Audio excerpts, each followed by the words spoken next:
کہا جاتا ہے کہ ساغر صدیقی کسی لڑکی سے پیار کرتے تھے، مگر ساغر کے والد نے ان کی پسند کو یہ کہہ کر مسترد کر دیا تھا کہ ہم خاندانی لوگ ہیں، کسی تندور والے کی بیٹی کو اپنی بہو نہیں بنا سکتے۔ غصے میں اس لڑکی کے گھر والوں نے لڑکی کی شادی پنجاب کے ضلع حافظ آباد میں کر دی تھی، جو کامیاب نہ ہوئی، لیکن ساغر اپنے گھر کی تمام آسائشیں اور سہولتیں آرام چھوڑ چھاڑ کر داتا کی نگری میں رہنے لگے۔ جب ساغر صدیقی کی محبوبہ کو پتہ چلا کہ ساغر داتا دربار ہے تو وہ داتا صاحب آ گئی۔ کافی تلاش کے بعد آخر تاش کھیلتے ہوئے ایک نشنیوں کے جھرمٹ میں وہ اسے ساغر مل ہی گیا۔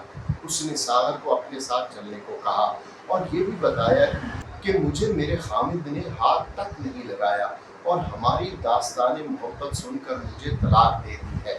اب اگر تم چاہو تو مجھے اپنا لو۔ ساغر نے کہا، بندہ پرور، کوئی خیرات نہیں، ہم وفاؤں کا صلہ مانگتے ہیں۔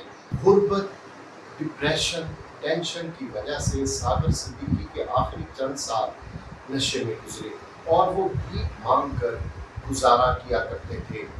گلیوں میں فٹ پاتھ پر سویا کرتے تھے، لیکن اس وقت بھی انہوں نے شاعری نہ چھوڑی۔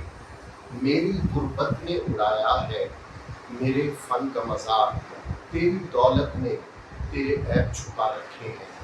زندگی جبر مسلسل کی طرح کاٹی ہے، جانے کس جرم کی پائی ہے سزا یاد نہیں۔